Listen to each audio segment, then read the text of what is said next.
Pues padre, yo creo que por ahí de hecho vi un mensaje que alguien cuando pues vio el título, ¿no? De que íbamos a hablar de Fernando Casanova, pues él dijo, yo pensaba que ese señor pues se había ido y ya, pues iba como a dejar las cosas en paz e iba como a reflexionar sobre su vida, pero pues no, pues yo creo que pues su espíritu protestante precisamente no lo puede negar y va a querer seguir protestando por el resto de su vida, ¿no? Entonces, padre, yo sé que usted es amigo, de hecho, del padre, el padre Javier Olivera Rabasi. Por aquí me encontré porque algunas son publicaciones de él y luego otras son retweets de él, ¿no? O sea, que obviamente pues está de acuerdo con las personas. Entonces, por ejemplo, acá, este es el padre Javier Olivera estaba promocionando su libro, ¿no? Luteraneándonos. Y por aquí puso, veo que algunos sectarios están interesados en mi libro sobre el apóstata Lutero. Agradezco la publicidad. Aquí va en 3 lenguas, ¿no? Y alguien puso allá arriba, un usuario puso, a estos sectarios no les puedes ver la cara como a los católicos romanos, o sea, como diciéndole que no los puede timar, ¿no? Y lo sabes, o sea, le dice a Rabasi, ¿no? Lutero nunca se quitó la vida como tú lo indicas, no hay evidencia de la existencia de Ambrosio, el supuesto testigo de su muerte, hasta el mismo Grok te lo puede decir. Grok, me imagino, el tema de la inteligencia artificial. Obviamente, pues Fernando Casanova le da retweet a esto, porque pues hoy en día es el principal, yo creo que uno de los principales abanderados del luteranismo, ¿no? Pues tú llegas y miras sus redes sociales y pone a Lutero, o sea, es como pues el gran reformador y pues toda esta historia que hay detrás de Lutero. ¿Qué, ¿Qué opinión le tiene a esto, no, padre? Primero, pues que haga el retweet sobre esta publicación del padre Javier Olivera Rabasi. Y segundo, cómo enaltece tanto el nombre de Lutero, porque hoy, obviamente hoy en día es luterano, y quién realmente fue Lutero. O sea, ¿tiene razón los argumentos que puso el padre Rabasi en este libro o lo que dice esta chica es verdad? Que pues el padre solo quiso verle la cara de tonto a los católicos con el libro. Esta chica, ante todo, lo que hay que decir es que a mí que esta chica cite a Grok no me llama la Sí, atención, porque bueno, es esta chica. Ahora, que Fernando Casanova le dé retweet a una chica citándolo a Grok, yo no niego que la inteligencia artificial tenga una buena base de datos, ¿no? Pero sin embargo, también la inteligencia artificial y sobre todo Grok tiene lo que le meten, que es muchas veces liberalismo, marxismo cultural, teología de la liberación, todo ese tipo de cosas, ¿no? Entonces, tomar a Grok como una autoridad, yo, por ejemplo, en mi cuenta de X, no lo tengo como una regla, pero cada tanto he bloqueado alguno por el simple hecho de querer contradecir mis publicaciones con Grok. Por ejemplo, si alguno simplemente dice, Grok, ¿qué opinas de esto? Perfecto, bueno, a veces uno lo deja pasar, pero si alguno dice, ¿es verdad lo que dice el padre? Si es una persona que yo ni conozco, ni sé quién es, y si es un troll, yo lo bloqueo, porque la verdad que me parece poco serio, ¿no? Que una persona se base en Grok, en la inteligencia artificial, y no se basa en la inteligencia natural. O sea, están los libros. A ver, Wikipedia, todo eso puede servir hasta cierto punto, pero después están los libros. Yo leí el libro Luterándonos del padre Javier Olivera Rabasi, y lo que puedo decir es que cita las fuentes directas. O sea, el padre, quiero decir una cosa, el padre Javier Olivera Rabasi sabe alemán, lee alemán y también lee perfectamente latín. O sea, yo, por ejemplo, leo latín, pero no leo alemán. Yo no podría hacer un trabajo sobre Lutero que sea serio, porque en realidad necesitaría buenas traducciones, pero el caso del padre Javier, él sabe alemán y él directamente cita las fuentes en alemán. Entonces, para poder decir que el padre Javier Olivera Rabasi se equivoca en su libro sobre Lutero, habría que haber estudiado lo que él estudió, habría que haber leído las fuentes en alemán, que dudo que esta chica lo haya hecho, y después también habría que haber leído las fuentes en latín. Y después que Lutero se suicidó, no se sabe, pero el padre Javier lo dice. El padre Javier es muy, muy claro en eso, ¿no? Si bien el padre Javier tiende a decir que lo más probable es que se suicidó, Sin embargo, él dice que es algo discutible, ciertamente, pero tampoco es algo que sea totalmente descabellado, porque Lutero, sobre todo al final de su vida, estaba totalmente loco, ¿no? Nosotros pensemos que realmente hasta la misma esposa de él, ¿no? Esta ex monja, que Catalina creo que era el nombre, pero no estoy seguro ahora, no quiero equivocarme en eso, pero es como que durante el tiempo de Lutero se armaron no sé cuántas sectas, porque ya en ese momento hubo separaciones de separaciones de separaciones, y es como que la esposa estaba conversando con él, y el mismo Lutero le reconoce que en realidad antes todo estaba mucho más tranquilo, cuando todos eran católicos había unidad, y en cambio ahora había caos. Y la esposa le dice, no tendríamos que volver atrás, no tendríamos que retractarnos. Y Lutero por soberbia no se quiere retractar, pese a que se da cuenta del caos que provocó y se da cuenta, inclusive en su comentario a la carta de San Juan, él lo dice claramente, ¿no? Los papistas tienen la Biblia, nosotros no la tendríamos si no fuese por ellos, lo dice claramente. Pero además Lutero nunca quiso cambiar la doctrina de la iglesia, perdón, nunca quiso cambiar la moral de la iglesia, porque siempre se habla de que él quería cambiar la moral, porque había cosas que estaban mal, había sacerdotes concubinarios, había obispos que eran principitos, bueno, en fin. Sin embargo, él dice, a mí la moral de la iglesia no me interesa, a mí lo que me interesa es cambiar la doctrina. Y al punto tal fue su soberbia que terminó escribiendo cartas a los príncipes luteranos, mandando a matar a los anabaptistas, mandando a matar cientos de, creo que una cosa así como 100.000 campesinos mandó a matar, porque no podía convencerlos de hacerse luteranos, ¿no? Y después también una de las cosas que hay que decir de Lutero, el origen de cómo entró a la orden agustiniana es totalmente cierto, mal que le pese a los hermanos luteranos, ¿no? El origen es que en realidad tuvo un duelo, mató a una persona, justamente en un duelo, entonces un poco como para esquivar la ley, terminó entrando a la orden de los agustinos, pero fue mal aconsejado, porque además él era una persona totalmente escrupulosa, totalmente... Es como que realmente veía el demonio en todas partes, no era una persona para ser sacerdote, ¿no? En realidad lo que él buscó fue esquivar la ley en eso.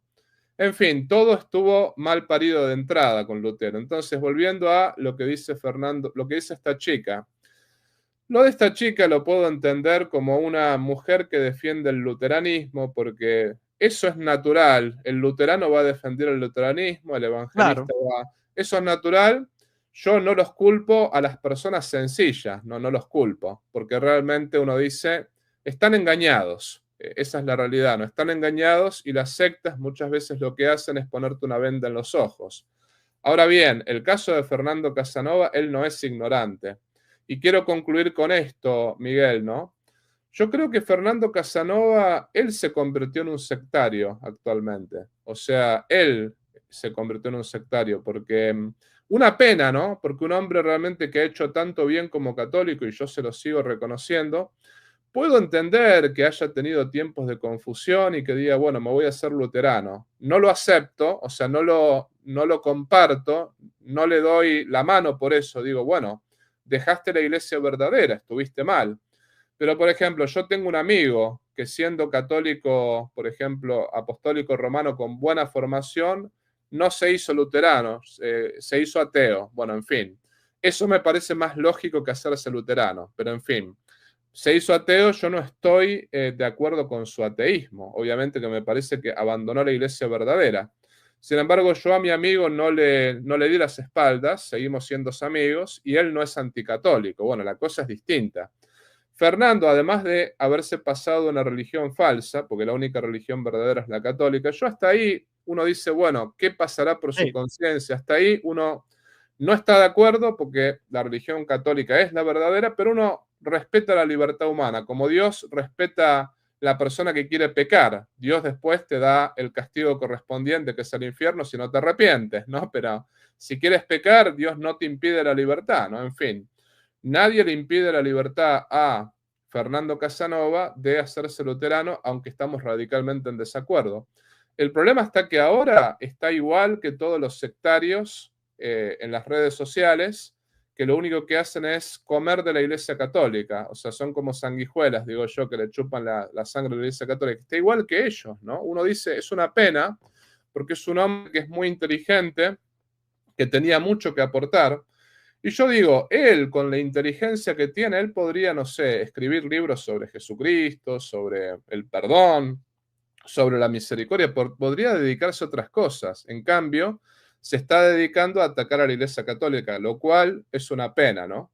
Así que dicho todo esto, obviamente que Fernando Casanova hoy en día ya estaba perdido desde que inclusive cuando estaba en la Iglesia Católica, ya los últimos años se lo veía mal, ¿no? Pero acá se ven las consecuencias de su soberbia, prácticamente, ¿no?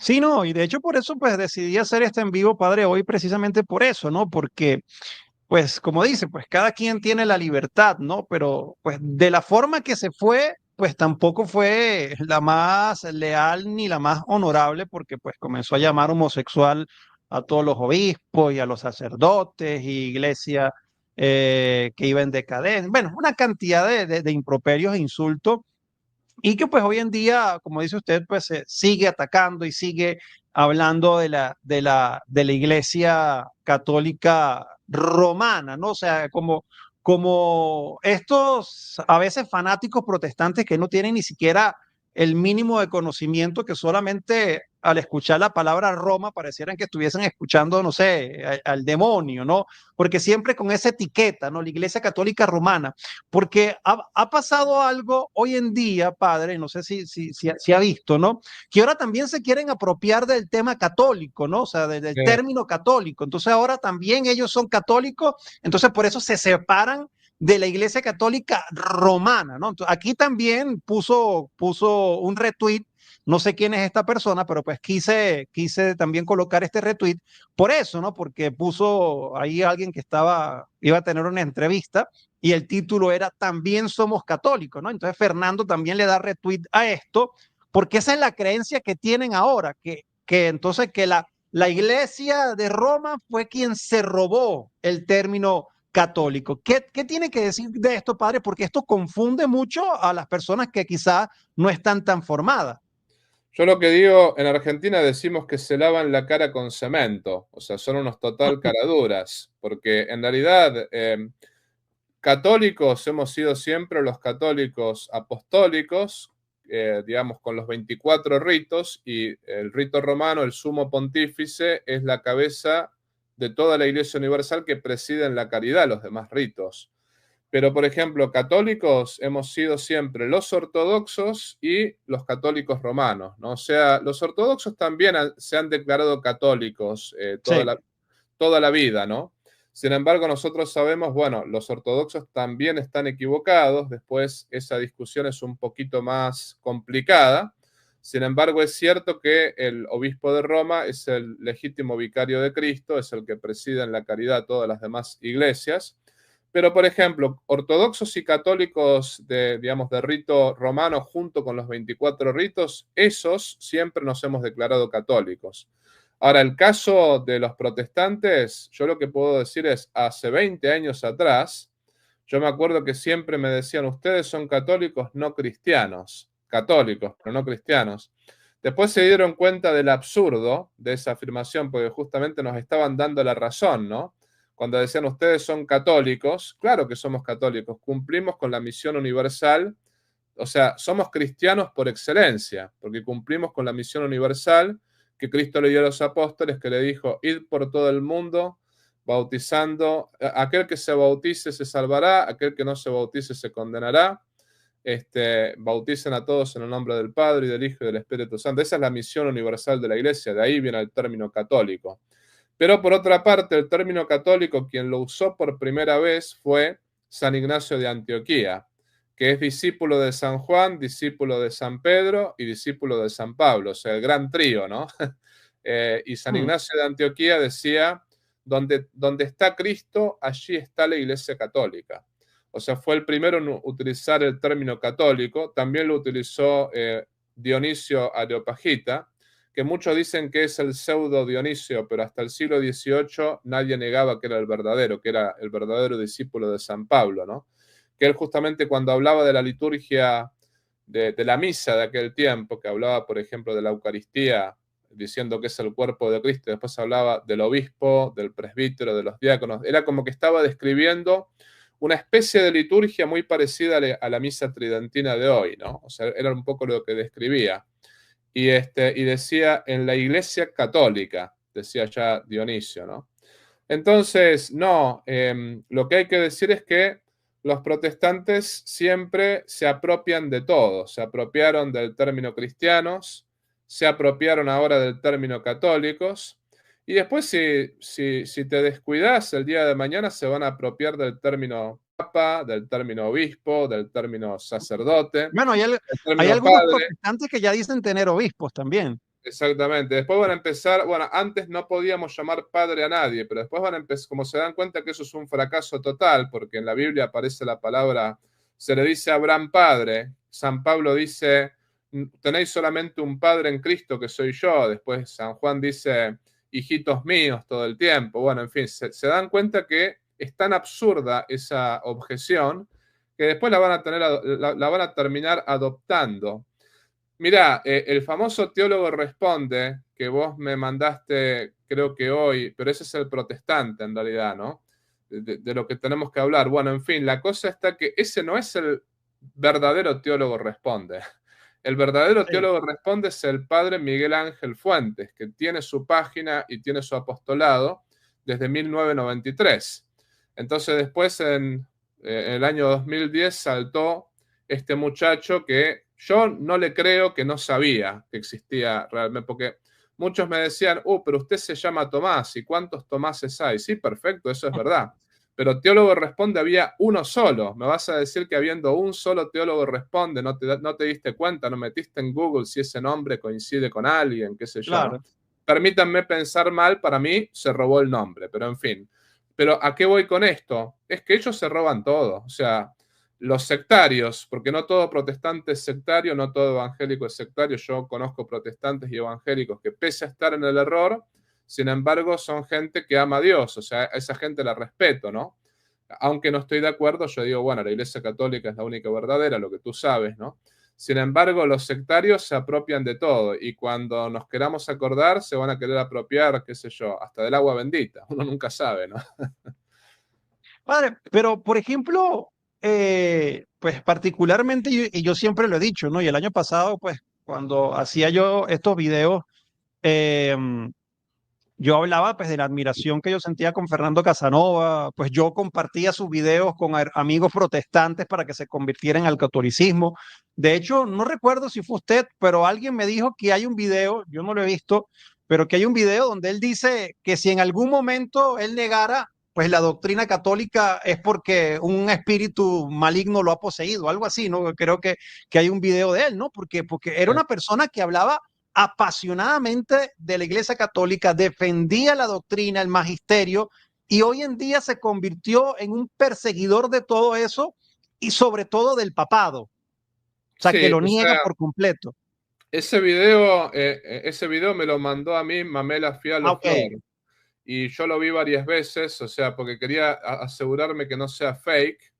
Y sin embargo, sí, ese video ha sido posteado en varios lugares y es la voz de él, no es inteligencia artificial aparentemente. Él dijo, Dios me trajo a la Iglesia Católica y solamente un espíritu inmundo puede quitarme fuera de ella, ¿no? Dice una cosa así. Y yo sí. digo, bueno, ojalá escuchase sus propios videos de antes. Pero yo acá repito una cosa, no vamos a... Yo la razón por la cual estoy hablando, y también tú, Miguel, para que la gente lo entienda, la razón Sí. por la cual estamos hablando de Fernando Casanova no es porque le queremos sacar el cuero, queremos hablar mal de él. Si él estuviese tranquilito en sus cosas, ¿no? Uno dice, bueno, a ver, eres luterano, nosotros no compartimos lo que hiciste, pero bueno, haz tu apostolado, haz tu misión, haz lo que quieras. El punto está que Fernando Casanova se la pasa tirando estiércol contra la Iglesia Católica. Claro. Entonces, de vez en cuando vale la pena responderle porque él lamentablemente llega a muchísima gente. Yo voy a insistir siempre en esto. Él ha hecho mucho bien. Él ha hecho mucho bien cuando era católico. Yo conozco mucha gente, inclusive parroquianos míos, que me han dicho, yo me acerqué a la Iglesia Católica Sí, sí, gracias sí, a sí. Fernando Casanova. Es Sí. como que ellos estaban totalmente choqueados por la situación, ¿no?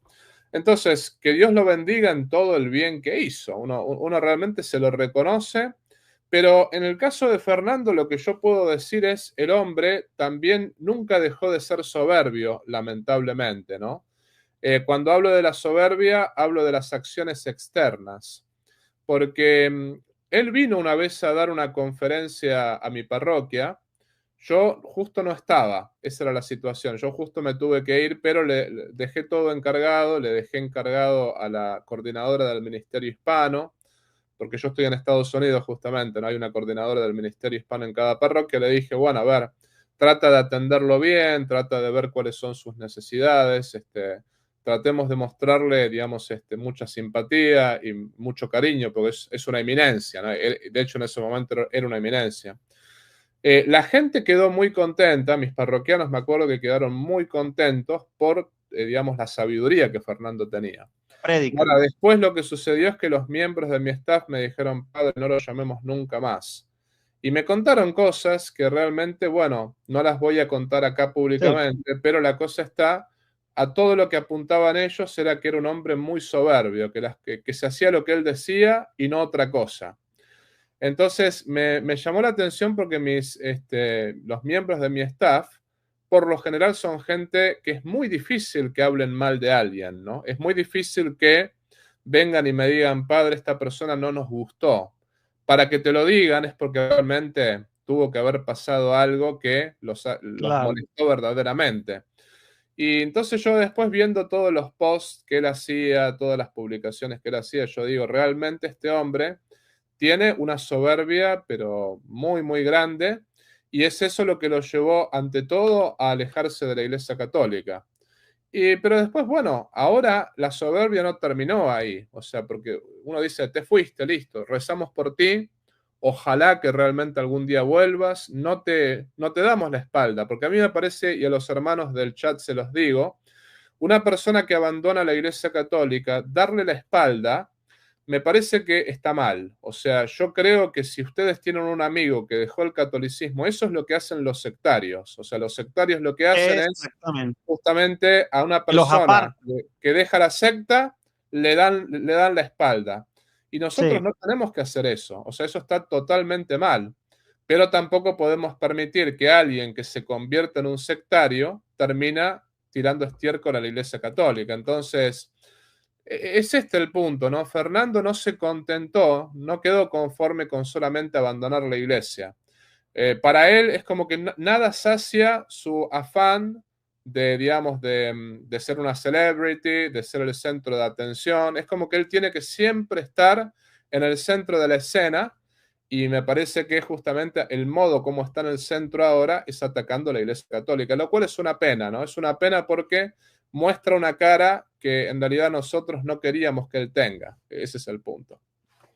así es. Y como yo dije, pues una de las cosas que él, pues ya en sus últimos tiempos como católicos y ya pues cuando se destapó y era atacar a la figura del Papa, ¿no? Y específicamente, pues yo pensaba que era, pues que le tenía ahí como una rabia, una situación con el Papa Francisco, evidentemente, pero pues era más allá que incluso la figura del Papa Francisco, sino es con el papado, ¿ok? Y aquí hay un video que él también retuiteó de una persona que es, no sé, teólogo o doctor en teología protestante. Entonces, la persona subió este video y Fernando le dio retweet, ¿no? Entonces, quiero que padre vea este video y nos diga qué opina, ¿no? Tanto de esta persona que está hablando sobre este tema y obviamente, pues Fernando con su adversión hacia el papado le dio retweet a esto. Papal, de sus orígenes al presente, Klaus Schatz, un alemán, doctor, erudito, historiador jesuita, católico romano, profesor de historia de la Iglesia en la Escuela de Filosofía y Teología de St. Georgen, dice, es evidente que la primacía romana no fue un hecho desde el principio. Experimentó un largo proceso de desarrollo cuyas fases iniciales se extendieron hasta bien entrado el siglo V. O sea, el siglo V bien entrado es León I, en el año 440, ¿no? De que rigió como obispo. Entonces estamos hablando que no existió papado, por lo menos hasta el siglo V. No es, entonces, cuando hablamos con amigos católicos romanos, dicen, es que tu iglesia está mal porque no está sobre Pedro, la única iglesia que Cristo fundó. Ignoran, en su ignorancia, no saben que no existió papado, no existió un obispo de Pedro como el Papa universal de toda la iglesia. Era considerado uno junto con Jacobo, con Juan, que eran columnas de la iglesia, pero no era un papado que Pedro dejó a alguien, que dejó a alguien hasta bien entrado el siglo V. Dice, no podemos esperar, dice el doctor Klaus Schatz, no podemos esperar razonablemente descubrir una primacía desde el principio, en el sentido de una primacía de enseñanza y jurisdicción, tal como la define el Concilio Vaticano I. ¿Qué opinión le tiene, padre, pues a este video? Que obviamente pues a Fernando también pues le pareció bueno porque le dio retweet. Pues este señor pues se ve que es preparado, dice doctor Carlos Andrés Moore. Sí, bueno, el hecho de tener doctorados hoy en día no dice nada, ¿no? Bueno, Fernando es doctor también. Sí, sí, sí. O sea, una de las cuestiones de tener doctorados es que lamentablemente se ha vaciado ese título. Antes lo tenía gente que realmente merecía el título. Hoy en día tener doctorados te da prestigio, sí, pero en fin, hay cada doctor, te diría yo que... Yo, por ejemplo, qué sé yo hice un máster e hice una licenciatura, pongámosle, ¿no? Y yo quería hacer un doctorado, pero una de las cosas que me dijo un amigo mío es, ¿por qué lo quieres hacer? Porque con la licenciatura ya para dar clases en la universidad podrías, me dice, ¿para qué quieres un doctorado? Y eso me golpeó, ¿no? Dije, es verdad, si ya puedo dar clases en la universidad, ¿por qué voy a hacer un doctorado? No lo hice al final, porque además siendo párroco me hubiese sido muy difícil, ¿no? Pero terminé mi licenciatura. Pero después dije, la verdad... Conozco licenciados como yo que dan clases en universidades, pongámosle, y que son gente súper sabia, y conozco doctores que realmente dicen cada disparate. Entonces uno dice, y conozco gente que no es licenciada, que sabe mucho más que yo, por ejemplo. Mi padre, que era en Argentina, él era profesor, que el profesorado es un título menor a la licenciatura en Argentina. Sin embargo, mi padre, lo de él era un doctorado mucho mayor de lo que yo podría tener. O sea, él sabía muchísimo más de lo que sé yo, de filosofía, de teología. Mi padre me daba cátedra permanentemente porque había leído muchísimo, por ejemplo, ¿no? Pero a lo que voy, vamos al punto. Es mentira que no había papa. Eso sí que es mentira. Primero, por ejemplo, en el siglo III, porque dicen hasta el siglo V, no, eso es mentira. En el siglo III, y esto está en De Unitate Ecclesiae de San Cipriano, que murió en el año 258, dijo, todos tienen que ser súbditos del romano pontífice. Lo dijo San Cipriano en ese tiempo. Lo mismo, por ejemplo, en el año 96, estando en el año 96, estando el apóstol San Juan vivo, San Juan estaba viviendo en Éfeso. Hubo un problema en Corinto, un problema muy serio entre el obispo y los sacerdotes, y San Juan estaba ahí nomás, estaba en Éfeso, era apóstol.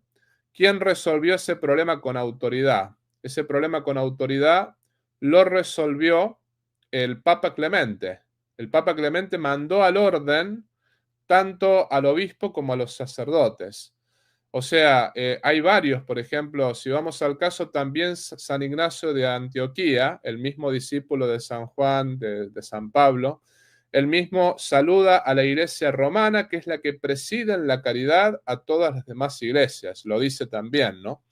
Lo que es verdad, algo que es completamente verdadero, es que no estaba tan claro el oficio del Papa en el siglo I, en el siglo II, pero por ejemplo, estaba claro que el Papa era el primero y que era justamente el que presidía en la caridad todas las demás iglesias. Pero si vamos al caso, tampoco estaba claro que se tenían que separar de la sinagoga. Los primeros cristianos se separaron de la sinagoga cuando realmente se los dijo el Espíritu Santo. Lo mismo, no sé, en el concilio de Nicea, no estaba claro el tema de la divinidad de Jesucristo. No estaba claro. O sea, si hubiese estado, obviamente que todo el mundo saltó a defender la divinidad de Jesucristo y condenaron a Arrio, pero pensemos que el arrianismo duró 5 siglos. Y el arrianismo, 80% de los obispos llegaron a ser arrianos, y al punto tal que San Jerónimo decía, gimió el orbe y se despertó arriano. O sea, no siempre fue tan claro el tema de los dogmas. Hubo realmente que hacer una reflexión teológica. Y para darte una idea, por ejemplo, no sé, la iglesia como la Nueva Jerusalén, eso llevó 1000 años descubrirlo. O por ejemplo, no sé, el pase del Mar Rojo, que eso representa el bautismo, ¿no? Que eso también hablan los santos padres. ¿Cuántos años tuvieron que pasar hasta que vean, por ejemplo, el pase de los egipcios como la libertad del pecado? Los egipcios, cuando el mar se los lleva, bueno, es así como Dios limpia nuestros pecados con el bautismo, esa imagen, ¿no? Esa imagen llevó mucho tiempo realmente verla como una imagen del bautismo. O por ejemplo Isaac, que justamente estuvo a punto de ser sacrificado. Era la imagen del Mesías, de Jesucristo que tenía que venir, ¿no? Todo eso llevó mucho tiempo, mucha reflexión teológica. Entonces, es normal que las cosas, lo que dice un numeral del catecismo, que creo que es el 67, que dice que toda la revelación estuvo revelada desde el principio, pero no estuvo explicitada. Es más o menos como, no sé, una gran caja donde uno la abre y hay muchos paquetitos que hay que empezar a abrirlos poco a poco. ¿Y quién tiene la llave de esa caja? La Iglesia Católica, justamente, porque es la que tiene el Espíritu Santo. Pero Papa hubo siempre. De hecho, San Ireneo, en uno de sus libros, dice, podría elegir muchas sucesiones de obispos. Sin embargo, elijo la sucesión de los obispos de Roma, que desde Pedro hasta ahora ya son 12, dice. Había 12 sucesores de Pedro. O sea, ya había realmente sucesores de Pedro, sucesores del romano pontífice, y ya había papas. Inclusive cuando vino Constantino ya había habido más de 30 papas en ese momento. Entonces lo que dice este hombre es mentira. Lo que podemos reconocer es que no estaba tan claro el papel del papado, o sea, no estaba tan claro, pero sí había varios santos padres, al menos los santos padres, y estos todos, ¿no? O sea, todos los santos padres reconocen a Pedro como el primero, como en Mateo 10, que ahí aparece Pedro como Mateo lo llama el primero directamente, Mateo 10, ¿no? Todos los santos padres lo reconocen como el primero. Y después hay varios santos padres que le reconocen también el primado de gobierno, como que es aquel que preside a todas las demás iglesias. Pero también yo le diría a esta persona, ¿no? O sea, si estamos hablando con un luterano, si estamos hablando con un... Es deshonesto utilizar argumentos de los ortodoxos, porque en todo caso lo tendríamos que discutir los ortodoxos y nosotros, ¿no? O sea, Claro. los protestantes, como dicen los italianos, no c'entran, o sea, no tienen nada que ver con esta discusión. En todo caso, déjennos a nosotros y a los ortodoxos resolver este problema. Pero si vas a utilizar argumentos ortodoxos, entonces hazte ortodoxo. Esto es lo que yo te diría. Así es el punto. Exactamente. Sí, eso es típico, padre, ¿no? O sea, mucha gente pues utilizando el tema de los ortodoxos. O sea, yo una vez hablé con alguien cuando yo hablaba pues que antes del año 1500 no, pues era una sola iglesia y me cita a los ortodoxos, ¿no? Como que siempre ha existido divisiones y, o sea, comparando como el tema del cisma con el cisma de los ortodoxos con el protestantismo, ¿no? Y yo, pues esa era parte del argumento que yo le decía, bueno, pero si tú estás de acuerdo con lo que ocurrió con los ortodoxos, no fueras protestante, sino que serías también ortodoxo y no estarías creyendo, pues, lo que creen estas cientos de miles de sectas protestantes, ¿no? Entonces, como lo que yo estaba comentando, pues, de Fernando, que tiene como un tema ahí con el papado, obviamente como luterano, ¿no? Como buen luterano. Cuando obviamente pues se estaba organizando el cónclave, la muerte del Papa Francisco, que por cierto que ni siquiera por caridad, porque pues por muchos años fue católico y defendía la iglesia y se rasgaba las vestiduras. Pues yo no sé si lo hizo, pero me puse a buscar, ni siquiera por caridad, pues oró por el alma y el descanso del Papa Francisco, ¿no? Sin embargo, coloca esta publicación, obviamente pues también dándose la hora de profeta, ¿no?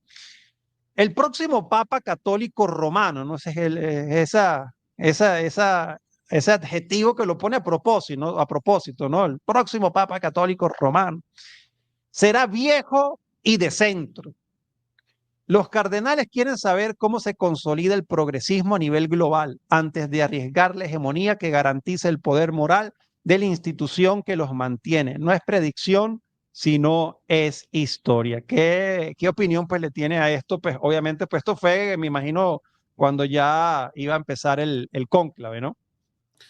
Sí, bueno, digamos, el próximo Papa Católico Romano será viejo y de centro, se equivocó por ese lado, Sí, porque no es viejo y no es de centro. De hecho, el Papa León está afiliado al Partido Republicano acá en los Estados Unidos.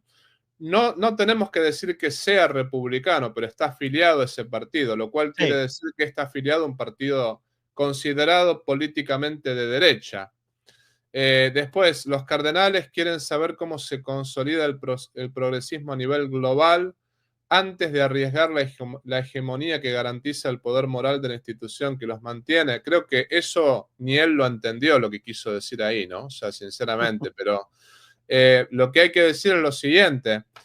Lamentablemente Fernando no tiene la visión sobrenatural porque está hablando en términos totalmente políticos. Y esto es lo que, político. esto es lo que a mí me llama la atención de este mensaje, que él está queriendo etiquetar al Papa en una categoría política, progresismo, centro, cuando justamente un Papa no tiene que ser ni progresista, ni tiene que ser ni tampoco de centro, ni tampoco tiene que ser, el Papa tiene que ser católico.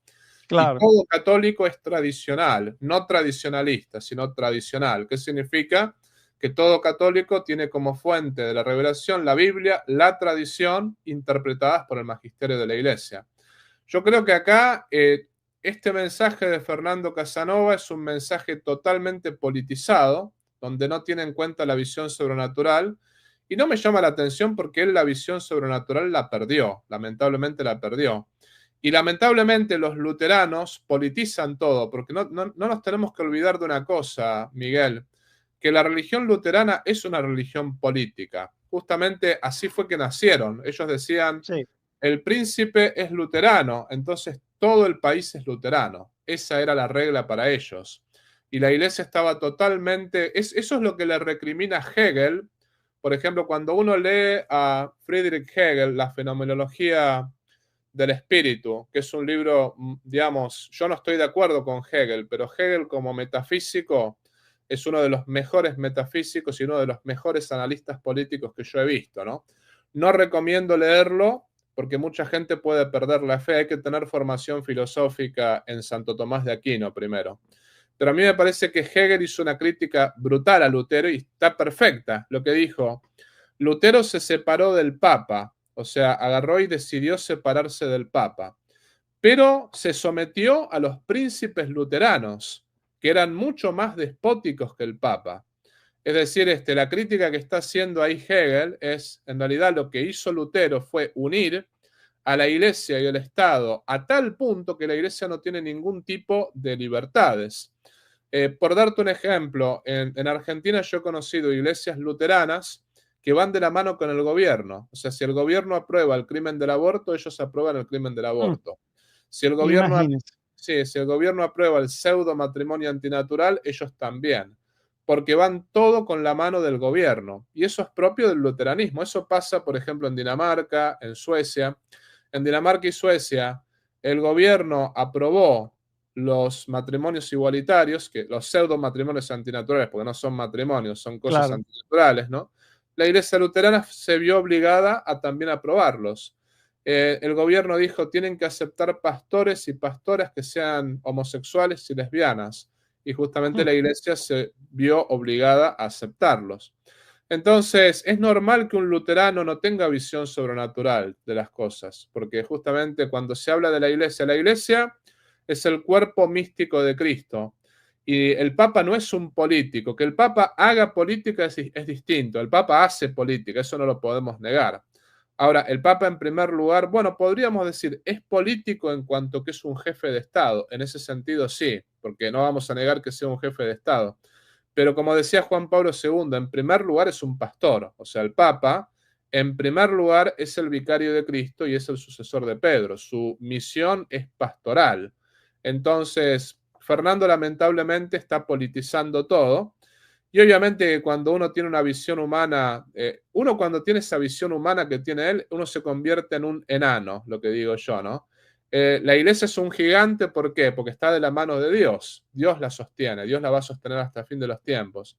En cambio, cuando nos quedamos en la parte humana, nos quedamos solamente en el barniz de lo que es la iglesia y somos como enanos que no podemos ver más allá de nuestra visión. Y eso es lo que le está pasando a Fernando, lamentablemente, ¿no?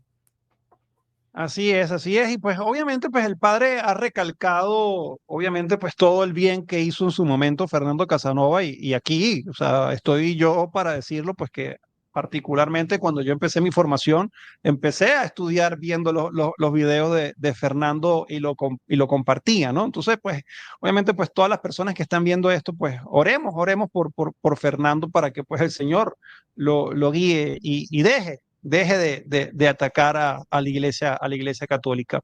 Aquí el padre hizo una publicación que pues ciertamente, pues aquí sí quiero pues que nos dé una catequesis sobre esto, porque pues sí, yo no entiendo pues obviamente mucho sobre este tema, pero igual él lo hace y lo comparte para desacreditar y seguir desacreditando a la Iglesia Católica, ¿no? Aquí, por ejemplo, esto lo del teólogo responde, pues coloca, creo que fue una santa hace poco, ¿no? Que expusieron allí su cuerpo, no recuerdo ahorita cuál es el nombre de la santa, pero pues esta persona que se apoderó del nombre de teólogo responde, dice, el apego hacia la sublimación de cadáveres barnizados con el toque de lo místico, bueno, bla, bla, bla, y dice unas cosas.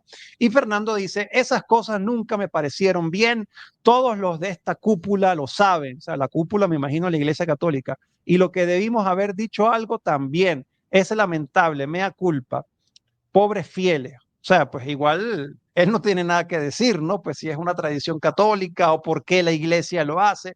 Si pudiera explicarnos esto, padre, o sea, cuál es el significado, pues, de estas, pues sí, pues de tener los cuerpos de santos y mártires dentro de la iglesia, pues algunos incorruptos, otros no. Y pues obviamente, ¿qué le diría a Fernando cuando dice, es lamentable, pobres fieles, ¿no? Bueno, lo que hay que decirle es que está compartiendo este mensaje del pseudo teólogo, ¿no? Que en realidad no es el verdadero teólogo Sí. responde, sino que es alguien que usurpó ese nombre. Bueno, en fin. Pero, a ver, y tendría que también quejarse con las santas mujeres que iban a embalsamar el cuerpo de Jesús, con los óleos, ¿no? Cuando, obviamente que no encontraron el cuerpo de Jesús muerto, sino que Jesús había resucitado, pero el respeto hacia los muertos es algo que ya viene del judaísmo. Entonces, y me parece que él no se anima a criticar esas cosas de las Sagradas Escrituras, empezando por ahí, ¿no? Después lo que hay que decir es lo siguiente. La exposición de los cuerpos incorruptos la iglesia los expone solamente cuando están incorruptos por un milagro. ¿Qué significa esto? Que no se les pone ninguna sustancia para mantenerlos incorruptos. Yo sé que en alguno que otro caso se han expuesto cuerpos que han sido embalsamados. Bueno, eso ha ocurrido también, pero la tradición de la iglesia es, bueno, a ver, la incorruptibilidad del cuerpo es signo de santidad. Porque Padre, porque por justamente, ejemplo, yo sí tengo entendido que, por ejemplo, el Padre Pío y el Beato futuro santo Carlo Acutis, pues no están 100% incorruptos, o sea, como que tienen una máscara de silicona. Yo leí pues un artículo de Así Prensa sobre ese tema. sí, el Padre Pío creo que al menos estuvo incorrupto mucho tiempo. Lo Sí, que sucedió fue que no se corrompió su cuerpo por muchísimo tiempo y después le metieron esa masa de silicona, pero el cuerpo estuvo incorrupto muchísimo tiempo. Lo mismo el cuerpo de Santo Tomás de Aquino, creo que había un brazo que estaba incorrupto en su momento, después ya no lo estuvo más, me parece. El cura de Ars está incorrupto actualmente. Lo mismo Santa Gema Galgani, o sea, hay varios santos que están incorruptos. Y hay veces que, bueno, que el santo estuvo incorrupto por muchísimo tiempo y después ven que se empieza a corromper por algún motivo, por ahí por voluntad de Dios, bueno, ahí es como que lo conservan, pongámosle, ¿no? sí. pero inicialmente no es que una persona la embalsaman para poder mantenerla incorrupta, no. Lo que hacen a veces con ciertos santos o con ciertos personajes que tienen fama de santidad es que los desentierran para ver si están incorruptos. Y si eso sucede, bueno, es un motivo más para pensar en su canonización, en su beatificación. Pero bueno, pero eso, yo no sé por qué Fernando tiene problema con ello, porque el tema que los protestantes tienen problema con los santos en general. Yo me daba cuenta, yo no estoy muy metido en mirar los videos. Yo prácticamente, si miro algún debate entre católicos y protestantes, miro 2-3 minutos para ver de qué se trató la Sí, claro. cuestión, ¿no? Ayer, por ejemplo, entre Santiago Alarcón y otro muchacho, me miré los últimos 10 minutos porque tenía que justamente hablar del tema. Pero el debate duraba 1 hora y yo me vi los últimos 10 minutos, en fin, ¿no? Porque no tengo tiempo, honestamente. Sí. Pero tienen una hazaña estas personas con la Virgen María. No sé qué les molesta tanto. Si la Virgen fue asunta al cielo, si la Virgen fue inmaculada, si los santos están en el cielo y están rezando por nosotros. Yo no entiendo esas, digamos, neurosis que tiene. Yo veo un problema psicológico ahí de esta gente, lamentablemente, ¿no? Porque Yo veo más demoníaco, ¿no? Porque cuando le tienen adversión tanto a la Virgen, sabemos que el demonio también la tiene, ¿no? ciertamente yo veo una cuestión demoníaca también, pero también veo un problema psicológico, veo las dos cosas, ¿no? O sea, está el demonio que les mete esa idea y al mismo tiempo está la locura de ellos, ¿no? Porque en muchos casos yo lo que veo es que está, digamos, la maldad diabólica y la locura. Porque uno dice, a ver, si tiene sentido común, a ver, ataca otras cosas, ¿no? O sea, uno puede agarrar y empezar a discutir, no sé, el primado de Pedro, la infalibilidad papal, bueno, ese tipo de cosas tienen sentido, ¿no? Pero el ponerse, por ejemplo, Lutero era una persona mariana, Lutero no era una persona que se Sí. dedicaba, ni siquiera Enrique VIII, Tiene, ni tiene siquiera... escritos bellísimos hacia la Virgen. Exactamente, o sea, Lutero era mucho más mariano que todos ellos, o sea, ellos directamente aborrecen a la Virgen. Lutero era súper mariano, no tenía ningún problema Lutero ni con la Asunción, obviamente que en ese momento no estaba el dogma, pero sin embargo yo no creo que Lutero hubiese puesto objeciones con respecto a la Asunción de la Virgen, la Inmaculada Concepción. Yo creo que Lutero con todo eso no tenía ningún tipo de problemas. Entonces, acá lo que uno ve es una hazaña contra los santos, una hazaña contra la Virgen, una hazaña contra todo aquello que, digamos, sea sobrenatural y pertenezca propio al culto de la iglesia. Lo que ellos no se dan cuenta, y esto lo quiero aclarar, es que nosotros no adoramos a los santos. Nosotros no, por ejemplo, no sé, se muere tu papá, se muere tu abuelo, ¿no le vas a dar el honor que merece? ¿Quién no hace un funeral? Acá los protestantes en Estados Unidos todos hacen un funeral para los papás, para los abuelos, a veces con el cuerpo presente, por ejemplo, ¿no? Todos honran a sus padres y a sus abuelos y a sus bisabuelos. Y nosotros tenemos bien claro que Jesucristo es el más importante. Una cosa que el otro día un protestante me preguntaba, pero ¿por qué necesito rezarle a los santos? Y yo le digo, no, bueno, le puedes rezar a Jesucristo directamente si quieres, pero los santos, a diferencia tuya, ya están con Jesucristo. O sea, ellos, tú por ahí tu fe vacila, tú no tienes suficiente fe en muchas situaciones. En cambio, los santos están cara a cara con Dios. Ellos realmente ya están confirmados en gracia. Entonces, un santo me puede ayudar a rezarle a Jesucristo cuando mi fe vacila. Y después hay otro punto. Los santos no podrían hacer absolutamente nada si no fuese por los méritos de Cristo. Supongamos que Cristo no hubiese muerto en la cruz, que Cristo no hubiese resucitado. Bueno, nadie podría hacer absolutamente nada. Si un santo puede rezar por nosotros, es en los méritos de Cristo. Lo mismo, nosotros podemos rezar los unos por los otros en los méritos de Cristo. Eso, siempre Cristo es el único intercesor entre Dios y los hombres, pero sin embargo, una vez que Cristo muere, que resucita, Cristo con sus méritos nos habilita a nosotros para rezar los unos por los otros, porque ellos no te lo niegan eso. O sea, cuando uno le dice, puedes orar por mí, ellos lo hacen. O una persona, puedes orar por tal persona, lo hacen. Bueno, los santos están arriba, están en el cielo, Y me parece a mí que el hecho de que una persona esté incorrupta, al menos les tiene que llamar la atención, bueno, o viene del demonio eso o viene de Dios. Y por lo general, si por ejemplo el Padre Pío, si San Juan, no San Juan, sino el cura de Ars, San Juan María Vianney, sí. Después, si hablamos de Santa Gemma, si los santos con su vida y con su incorruptibilidad, la incorruptibilidad de sus cuerpos, si han atraído tanta gente a Jesucristo, ¿puede venir eso del demonio? Y concluyo con esta idea, Miguel. Por ejemplo, ellos dicen que Roma es la gran prostituta, que el Papa es el anticristo, dicen todo eso, ¿no? A ver, los abortistas, los que están con el crimen del aborto, odian al Papa, odian a la Iglesia Católica. Las feministas odian al Papa, odian a la Iglesia Católica. Después, aquellos que están a favor de la ideología arcoíris, de la ideología del género, odian al Papa, odian a la Iglesia Católica. Yo me pongo a pensar, cuando a veces las marchas de los LGBT, las marchas de los lobbies, y qué es lo que hacen cuando todos aquellos que defienden el marxismo cultural y que defienden toda esta cuestión demoníaca, ¿dónde termina la marcha? En una iglesia católica, donde la atacan, la defecan, hacen todo tipo de estragos.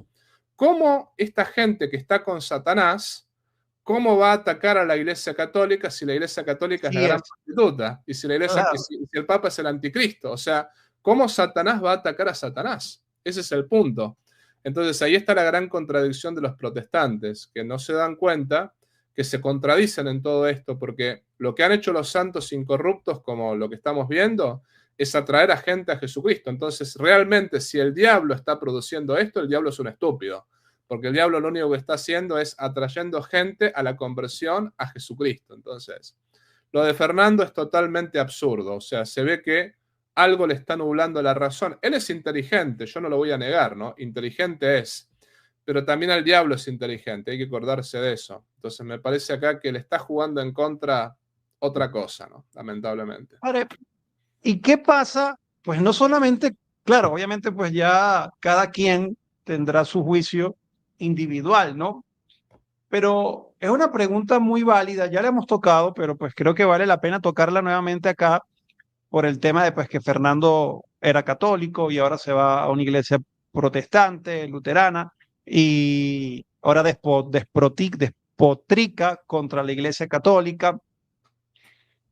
Un católico que fue bautizado católico y se va a una iglesia protestante, caso Fernando Casanova, y que habla mal de la iglesia católica y que es la ramera y que todo lo demás, ese cristiano puede ser salvo en otra denominación cristiana, apartándose de la fe verdadera, que fue católico.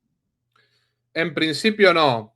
¿Por qué digo en principio? Porque fuera de la Iglesia Católica no hay salvación. Eso lo dice el numeral 846 del Catecismo de la Iglesia Católica. Pero el numeral lo que dice es: aquellos que, sabiendo que fuera de la Iglesia Católica no hay salvación, deciden separarse de la Iglesia, esos no pueden salvarse. Ahora, no podemos ver la conciencia de las personas. No podemos nunca saber si Fernando o los que se fueron de la Iglesia Católica lo hicieron con conciencia. Lo que puedo decir, el caso de Fernando es complicado. Yo no voy a juzgar su conciencia, pero es complicado porque no es un ignorante. A eso es lo que voy, ¿no? No es un ignorante en muchos aspectos, pero lo que sí sucede con los intelectuales, esto lo puedo decir, y esto no necesariamente, en el caso de él, sus actitudes externas, y hablo solamente de lo externo, sus actitudes externas muestran soberbia, es todo lo que puedo decir. Ahora, yo no puedo ver su alma ni puedo ver su conciencia como para juzgarlo, ¿no? Entonces, solamente la conciencia de Fernando la conoce Dios. En el caso de los intelectuales, lo que yo te puedo decir es que mientras uno más estudia, más dudas tiene. Eso es lo que sucede. Por ejemplo, a mí el tema de los ortodoxos, yo estuve en una duda si los ortodoxos no tenían razón. Porque la verdad que me puse a estudiar toda la historia de los concilios, me puse a estudiar los santos padres, el tema no es tan fácil, el tema de los ortodoxos. No quiere decir, a mí lo que me convenció de que el romano pontífice tiene que ser la cabeza de la Iglesia Universal es todos los cambios que los ortodoxos han hecho sin un magisterio infalible, como el Papa. Por ejemplo, han permitido un segundo matrimonio, algunos hasta un tercer matrimonio. Y después, una de las cosas que no me convencía de los ortodoxos es, yo lo que siempre dije es, si realmente si Dios es monárquico, porque siempre Dios ha defendido la monarquía, de alguna manera, ¿no? Si Dios es monárquico y él tenía pensado fundar una iglesia, no puede ponerle Dios 5 cabezas a esa iglesia, tiene que ponerle una. Esto fue un poquito, y después yo me puse a pensar, el Imperio Romano, si bien no es la iglesia, pero el Imperio Romano fue lo que preparó la iglesia. Y el Imperio Romano tenía un emperador único, pongámosle, ¿no? Y lo mismo Pedro, cuando uno analiza las escrituras, es siempre el que habla primero, es siempre el que digamos, bautiza a los primeros gentiles, es, digamos, el primero que habla en el discurso que convierte 3.000 personas, es el primero el que habla ante el Sanedrín. Después Pablo vuelve a Jerusalén a conocer a Pedro, pongámosle, ¿no? Y es el único que le queda el nombre Kefas, el único. Los demás apóstoles a los que le pusieron Bonerges, ese nombre no prevalece. En el año 55, Kefas es lo que prevalece, no lo demás, ¿no? Todas esas cosas me dijeron, bueno, tiene que ser la iglesia de Roma con sus 24 ritos. Yo no tengo otra respuesta, porque si hay una iglesia verdadera dentro del cristianismo, tiene que ser la iglesia católica. Pero yo me planteé siendo sacerdote, te aclaro, yo me planteé, tienen razón los ortodoxos y estuve a punto de, no de hacerme ortodoxo, pero de pedir un año para pensarla, porque la verdad que para mí fue una crisis muy grande el tema de, a ver, ¿cómo es el tema? Busquemos la verdad, ¿no? Entonces, a lo que voy con esto, y el cardenal Ratzinger, que él era un intelectual, o sea, el Papa Benedicto, él realmente era un intelectual. Yo soy un simple monaguillo, pero este hombre era verdaderamente no quiero decir padre de la iglesia, pero merece serlo, ¿no? Él dijo que pasó por muchas noches oscuras del intelecto, justamente por todo lo que él ha estudiado y por todas las preguntas que uno se hace cuando uno estudia. Yo te digo, Miguel, los que estudiamos nos hacemos muchas preguntas. Entonces, me acuerdo lo que hacía Santo Tomás. Santo Tomás, que era el hombre más inteligente de su tiempo, y dicen que es el más sabio de los santos y el más santo de los sabios. Santo Tomás, cuando no entendía algo, iba y metía la cabeza dentro del Santísimo y se humillaba. Decía, bueno, no lo entiendo, se lo dejo a Dios, pero me imagino que Santo Tomás tenía miles de dudas, miles de preguntas, Entonces, ¿a qué voy con todo esto? Que cuando un intelectual deja la Iglesia Católica, tampoco hay que juzgarlo, tampoco, porque puede ser una noche oscura del intelecto. Claro. Hay muchas preguntas que uno se hace y que uno necesita resolverlas. Bueno, en fin, después llega un momento en que uno no tiene todas las respuestas y uno tiene que finalmente dar el paso de humillarse y decir, bueno, me humillo ante Dios, sé que no lo puedo entender todo, hasta acá llegué. Pero bueno, dicho todo esto, ¿no? La persona que abandona la Iglesia Católica puede hacerlo con conciencia de que es la Iglesia verdadera. Si sabe que es la Iglesia verdadera, no se puede salvar, porque es consciente de que la Iglesia Católica es la verdadera y que fuera de ella no hay salvación. Si no lo sabe, bueno, aunque está equivocado, porque se está yendo a una iglesia falsa, Dios no lo juzga por ese pecado porque él realmente no quiere pecar, sino que está pecando per accidens, o sea, se está equivocando, pero se está equivocando sin querer equivocarse. Entonces, en ese caso, Dios lo va a juzgar por la fidelidad a su conciencia. Ojo, no lo va a salvar el luteranismo, no lo va a salvar ni el anglicanismo, no lo va a salvar ninguna religión falsa. Lo va a salvar Jesucristo y la Iglesia Católica por su buena voluntad, porque esa persona, si supiese que la Iglesia Católica es la verdadera y si supiese que Jesucristo es el único Salvador, esa persona no dudaría un segundo en convertirse. El problema es que es ignorante, ¿no? Entonces, quien abandona la Iglesia Católica hay que ver si lo hace con conciencia o si lo hace con ignorancia invencible. El caso de Fernando, yo lo que puedo decir es, no sé cuál de las dos tiene él. Lo que sé es que externamente muestra mucha soberbia. Ahora, la conciencia la ve Dios nomás, no la podemos juzgar nosotros. Yo aliento a todas las personas a rezar por él y a rezar por su conversión. Ojalá que vuelva a la casa del Padre, ¿no? Eso es lo que yo siempre digo. Pero lamentablemente, a mí la actitud de Fernando me parece muy luciferina, o sea, tiene olor a azufre, eso es lo que digo, ¿no? Ojalá me equivoque, ojalá que no sea así, ojalá yo esté totalmente equivocado y Fernando pueda salvar su alma, pero tiene una actitud que realmente me hace pensar que hay algo raro ahí, ¿no? Sí, sí, pues y nuevamente pues pedimos oración. Padre, por allí hay un sectario o una sectaria, porque no sé, porque tiene el nombre Maranata, el Señor viene. Y usted pues a veces no le responde a los sectarios o tiene pues algún tipo de trato especial, ¿no? Para los fanáticos sectarios, ¿no? Y yo he leído este comentario en varias oportunidades. Ahorita usted citó el catecismo y esta persona se ríe, ¿no? Y lo voy a poner, bueno, yo generalmente tampoco le presto atención a los sectarios, pero sí, hay veces que este tipo de comentarios pues pueden confundir a algún católico pues mal formado, pues o que esté pues allí apenas empezando, ¿no? Entonces, cuando usted citó el catecismo, pues esta persona se rió, ¿no? Entonces, hay muchos protestantes que dicen, los católicos, ellos y su catecismo y nosotros los verdaderos cristianos con la Biblia. ¿Qué le respondería a esa persona en especial y a los que piensan así, obviamente? Justamente el Catecismo es el libro que más cita la Biblia, tiene como 22.000 citas de la Sagrada Escritura. O sea, nuestro catecismo no ignora la Biblia. El problema con los sectarios en general es que ellos no pueden justificar el uso de la Biblia. Ahí está el punto. No hay ningún sectario que pueda demostrar que la Biblia es palabra de Dios sin la Iglesia Católica. Eso, yo te digo, he discutido con muchísimos protestantes y muchísimos evangélicos, o sea, cuando hago los domingos, que ahora tengo, por ejemplo, una nueva política. Los domingos, cuando yo hago mi vivo, si aparece un sectario como ese Maranatá, lo que le digo es, a ver, ¿entra al vivo o te bloqueamos? Ese es un poco la... Claro, Digo, para que exponga, ¿no? claro, entra a conversar conmigo o te vas, le digo, porque si no, si vas a estar molestando en el chat, te vas directamente.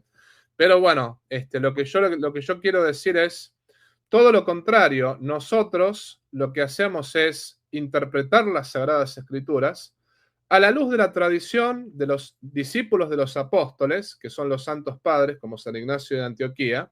Y por otra parte, nosotros tenemos una tradición de 2000 años, eso es lo que vamos, ¿no? Yo no le voy a creer a un pastor del siglo XIX, a un pastor del siglo XX. O sea, pensemos que Lutero era un sacerdote católico. Empecemos por ahí, ¿no? Lutero dijo solamente la Biblia, un principio que él jamás pudo demostrar, porque él rechazó la Biblia. Él quitó los libros que realmente no le convenían a su doctrina. Que muchos Sí. dicen, no, en realidad él está siguiendo el canon masorético. No, no es así.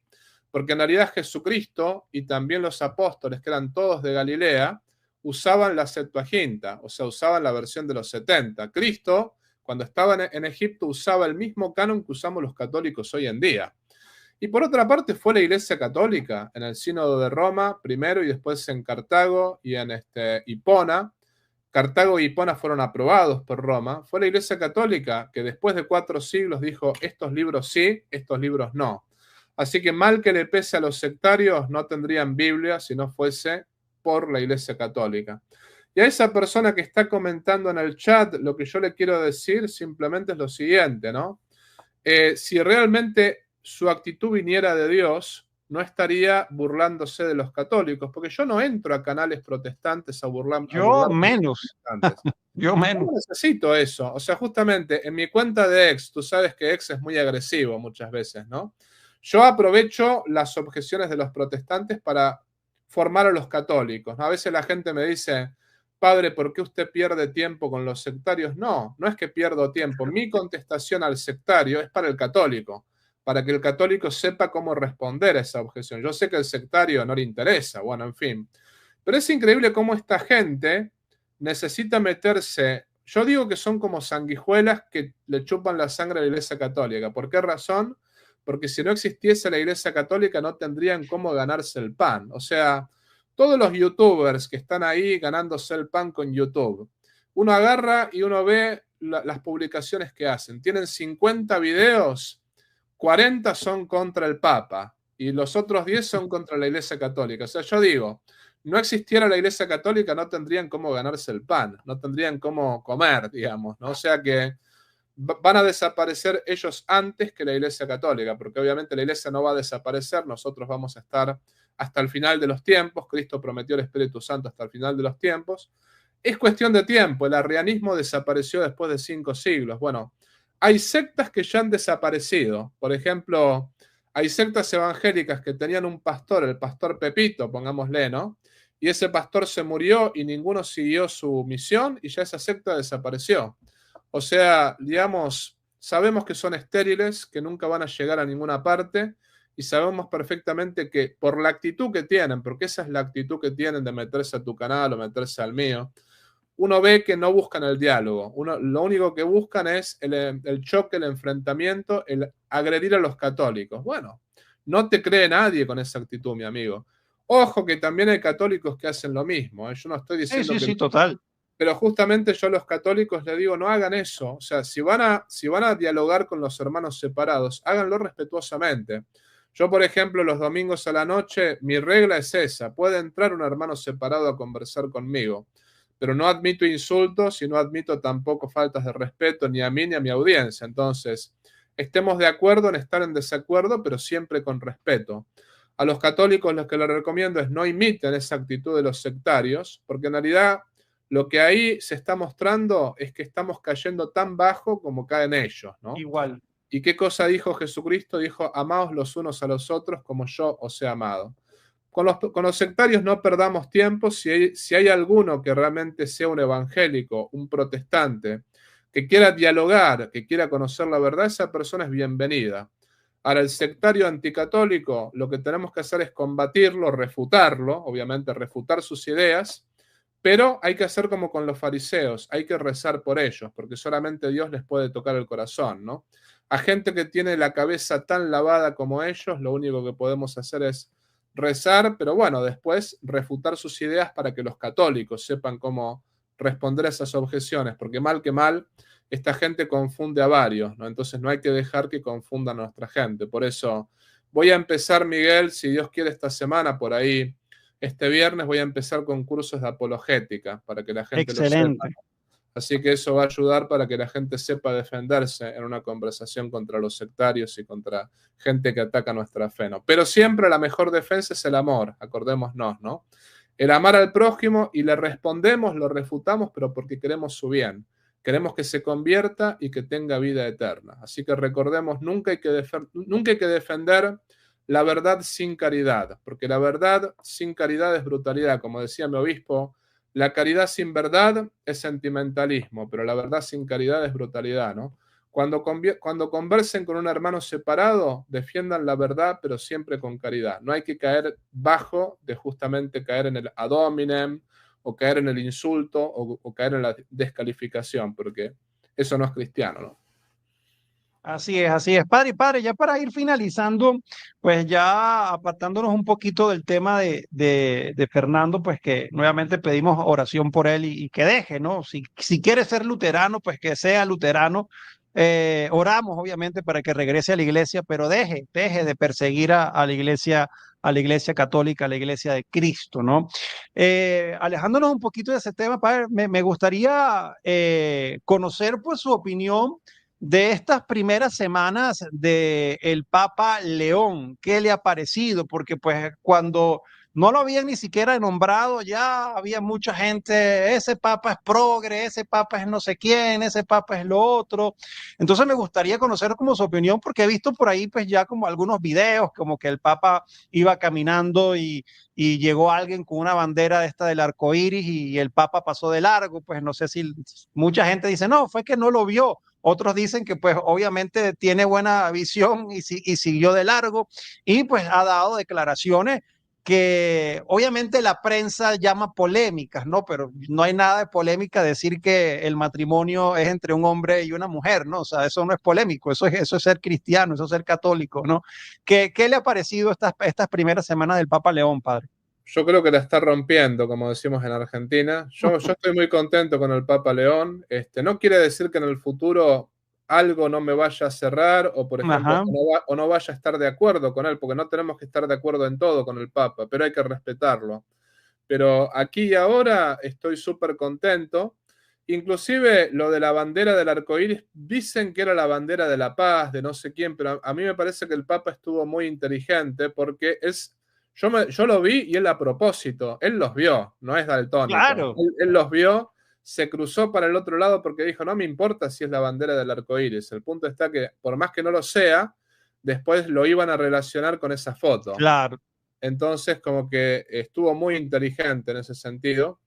Y, por ejemplo, acá en Estados Unidos se mostró el hermano, que el hermano me parece bastante imprudente, sinceramente. El hermano está contando cosas que no tendría que contar, pero resulta que estaba el hermano con la prensa y lo llama el Papa, justo en ese momento. Y cuando el hermano atiende, el hermano le dice Bob, o sea, de Robert, le dice Bob. Le dice, Bob, acá está la prensa conmigo. Y el Papa se queda, había sido recién elegido Papa, o sea, recién había salido al balcón, había saludado, fue justo el momento después. Y el Papa le dice, ¿ahora están contigo? Le dice. Y el hermano le dice, sí, están conmigo acá.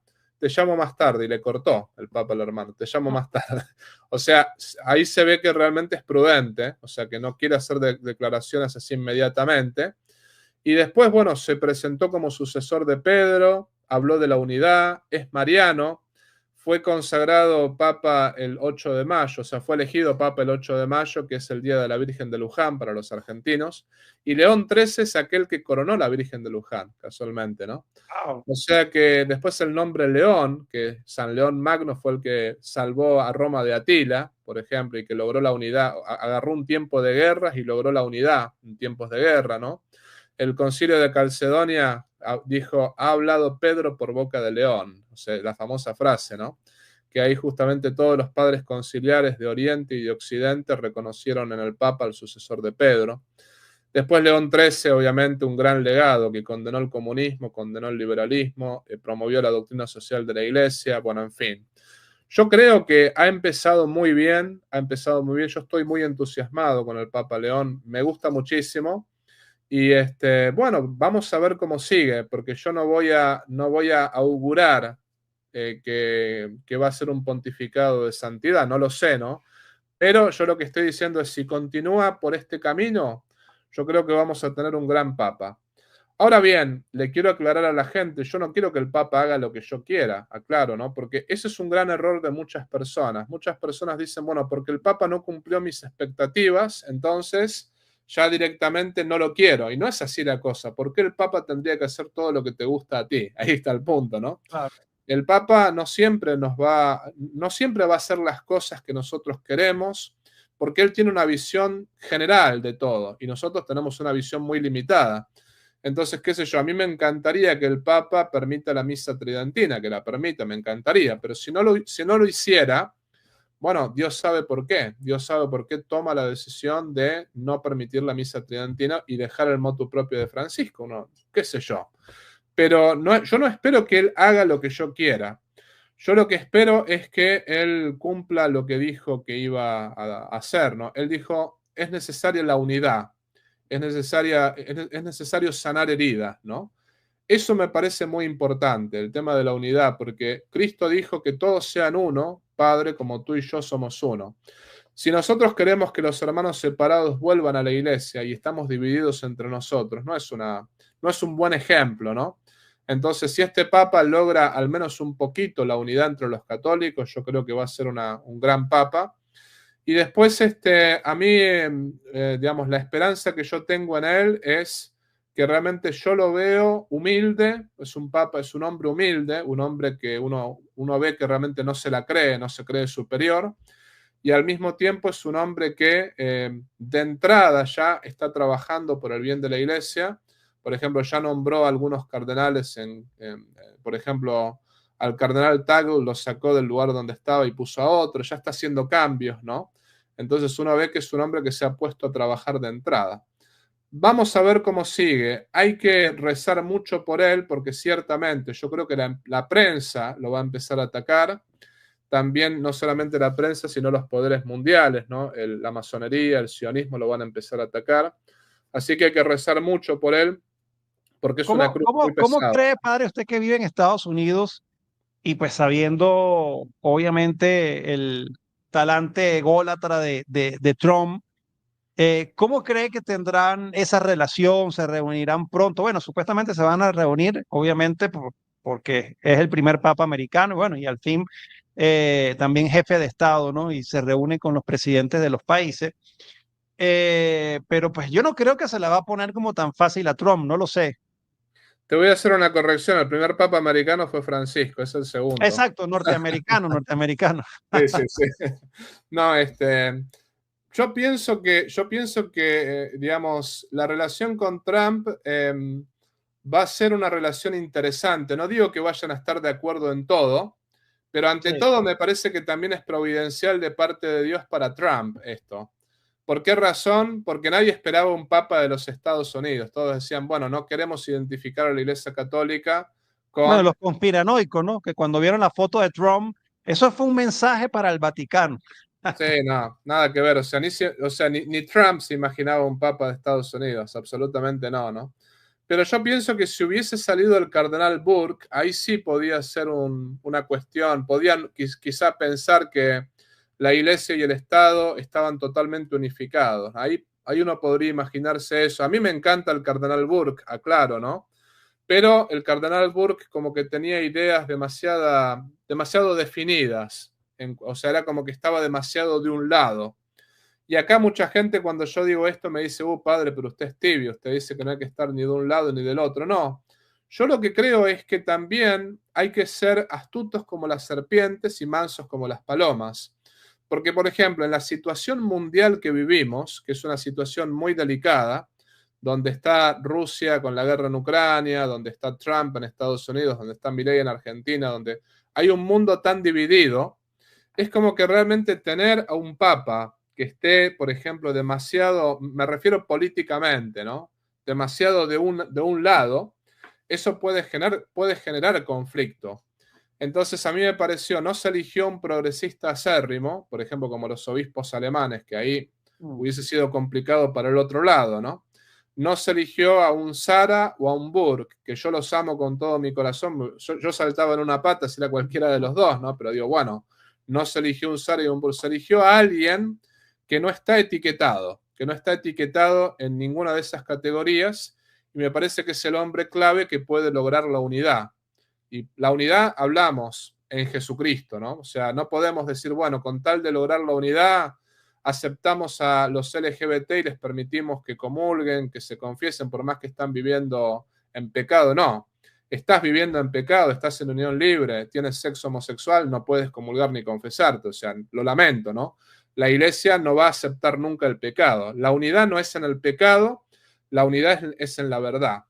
Pero con respecto a lo de Trump, a mí me parece que, ante todo, esto es un balde de humildad para Trump, porque no es el estadounidense más importante del mundo ahora. Ahora el Papa es más importante que él, ¿no? Es un balde de humildad para él, y al mismo tiempo es un hombre que, si bien no comulga en todo con lo que Trump promulga, sin embargo, él es republicano también, es un republicano un poquito más moderado, si uno quiere. Entonces ahí va a haber un balance de ideas y, digamos, no te puedo asegurar que se vayan a llevar bien, porque solamente Dios sabe cómo se van a llevar el Papa y Trump, pero me parece que el Papa tiene, ante todo, su experiencia como estadounidense.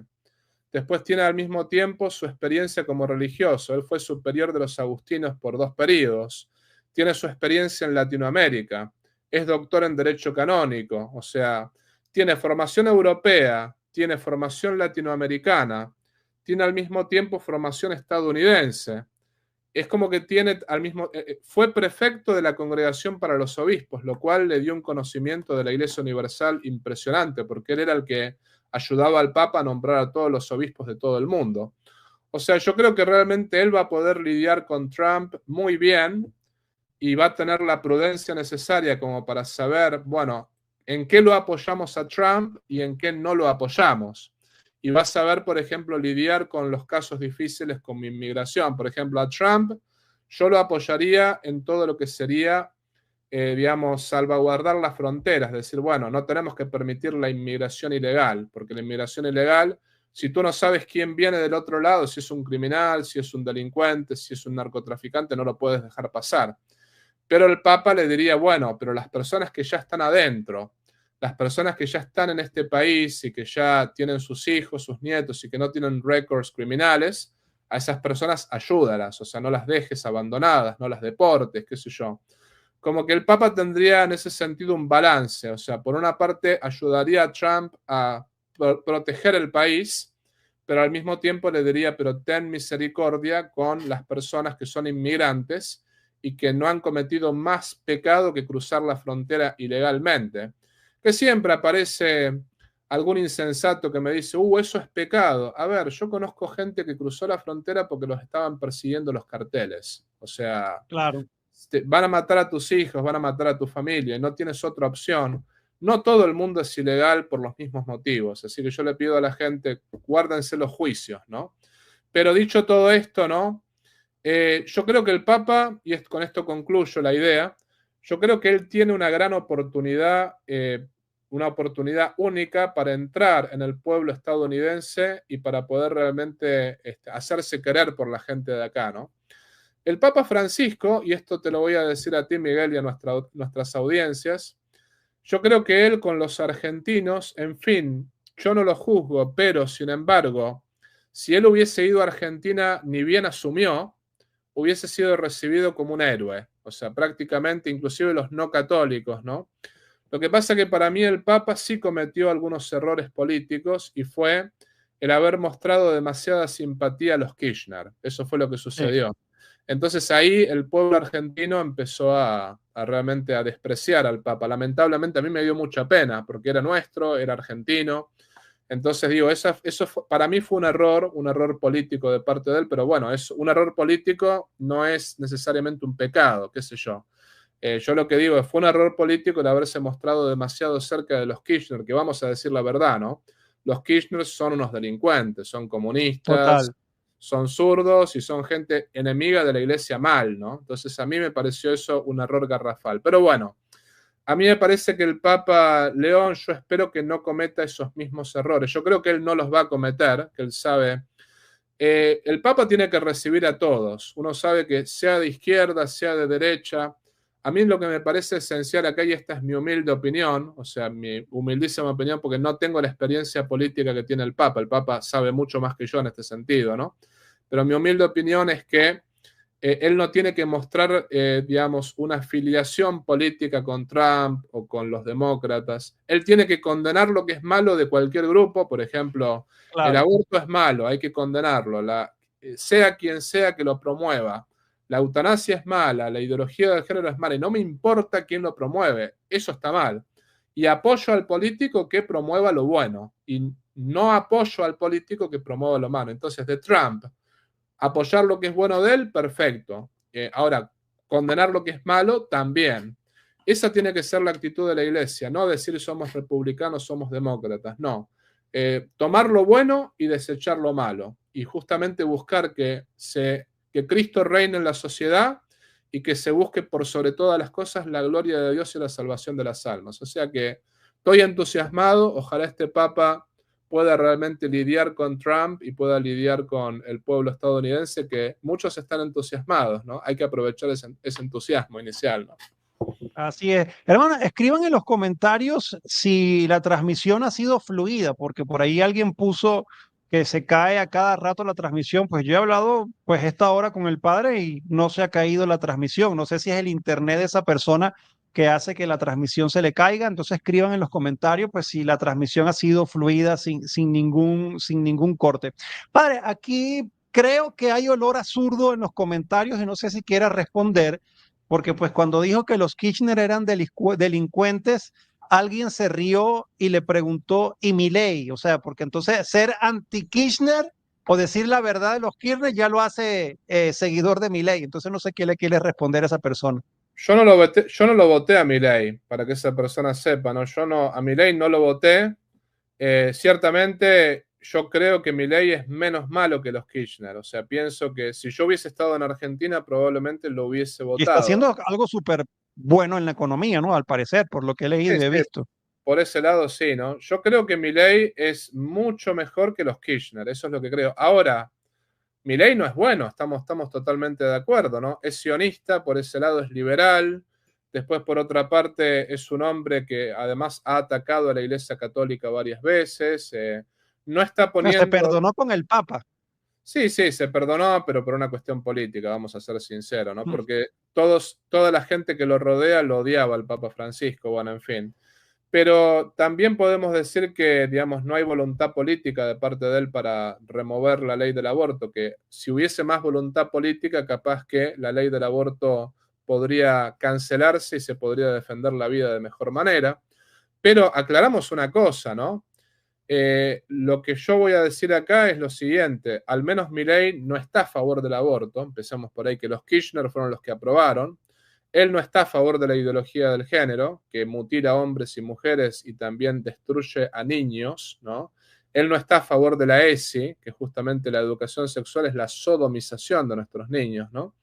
Y él, a esas personas que realmente quieren el modelo de los Kirchner, lo que les voy a decir es, a ver, gente, los Kirchner dejaron el país con 55% de pobreza. O sea, ¿era realmente el modelo perfecto? Era realmente, porque no estamos diciendo que Milei sea un santo. Yo no soy mileísta, yo no soy libertario. Pero lo que sí les puedo decir es que el socialismo es lo peor de lo peor. O sea, el Papa Pío El XI, peor cáncer de nuestra historia. Se lo exactamente, dice un venezolano.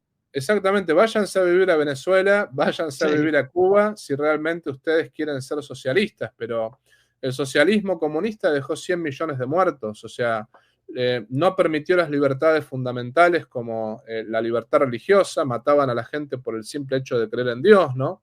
Y después esclavizaban a los pueblos. Mientras Fidel Castro tenía una cuenta de 1.000 millones de dólares, el pueblo cubano buscaba en la basura comida.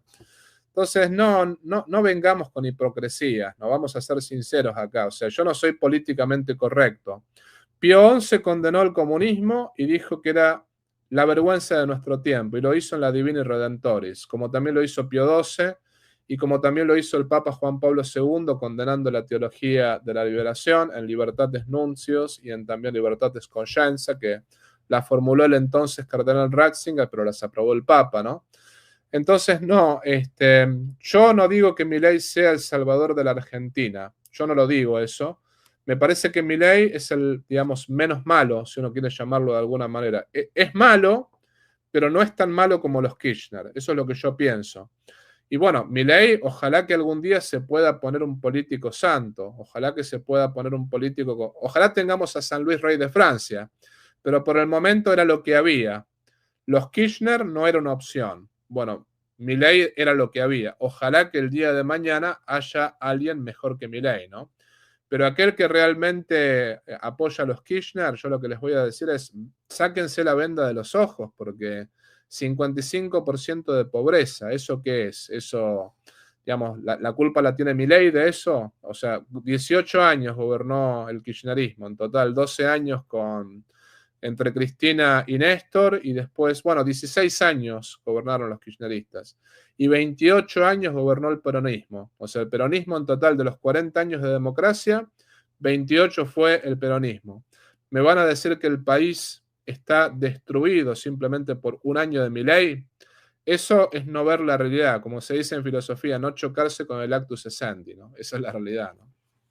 Así es, así es. Padre, ya para sí, ya la última pregunta para finalizar, porque no sé, hay alguien que debe tener debe estar inquieto con algo porque ha escrito el comentario como muchas veces. Dice, padre, Miguel, pregúntale al padre si un católico puede enseñar, o sea, me imagino predicar, enseñar con una camiseta negra de calavera, algo así. No sé a qué se refiere, pues me imagino que vio a algún católico predicando con una camiseta de calavera. Pues yo anteriormente me gustaban esas camisetas de calaveras, pero no sangrientas, sino como de mexicanas, ¿no? Que ellos utilizan mucho el tema de las calaveras. Y yo lo usaba, ¿no? Inclusive en mis primeros videos en YouTube salía así y me criticaban. Ya pues me he ido como madurando y ya no me gustan, pero pues no sé qué opinión pueda darle a esta persona que está como con una inquietud. Bueno, hay que ver, por ejemplo, los cartujos tenían una calavera que estaba enfrente de ellos que decían, como tú te ves, yo me vi, como yo me veo, tú te verás. Era para El padre recordar Rabasi que tiene una, ¿no? Él me dijo una vez en una entrevista.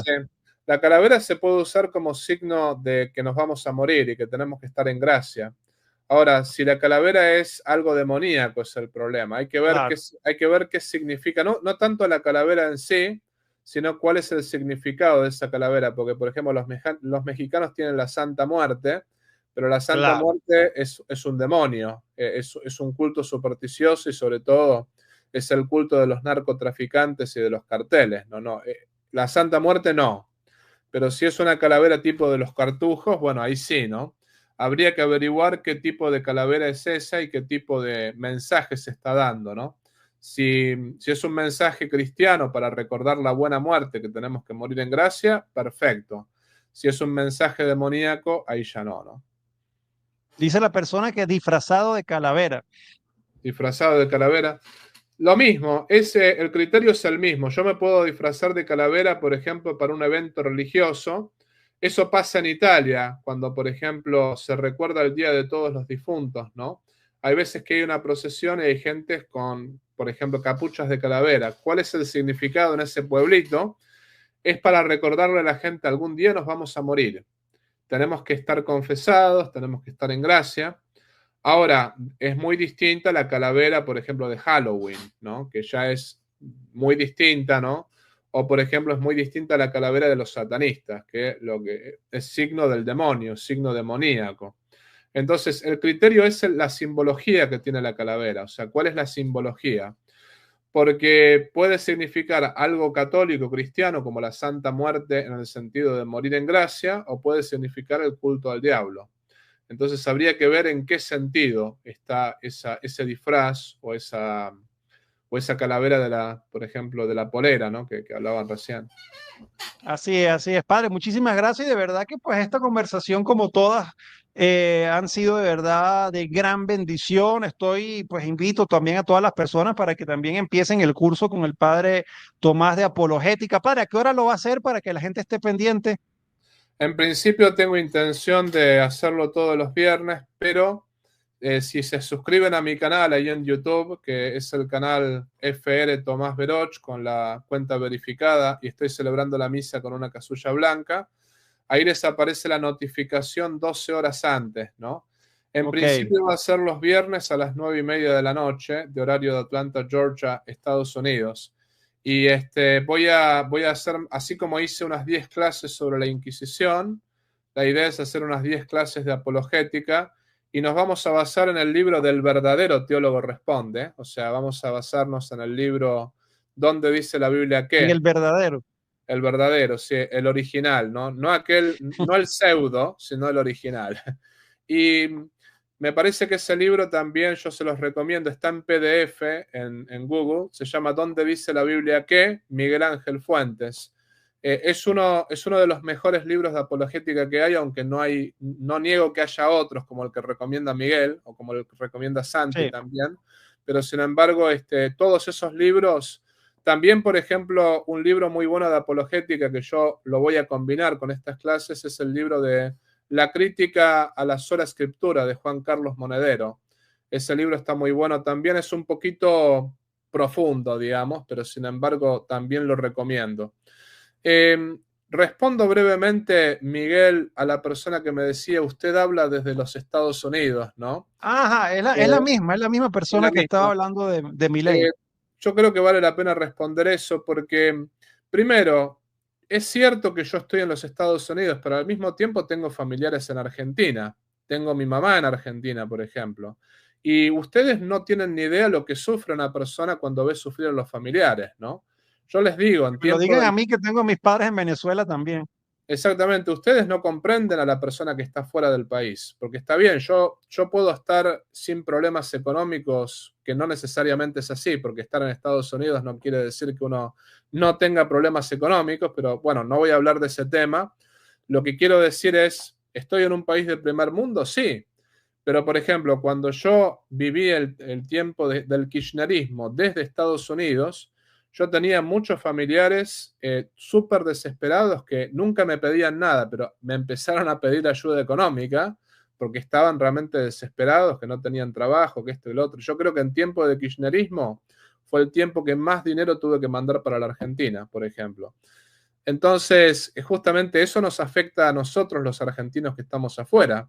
No porque tengamos que mandar plata, sino el dinero uno lo manda con muchísimo gusto, porque uno sabe que $50 en Argentina vale muchísimo, pongámosle, ¿no? Claro.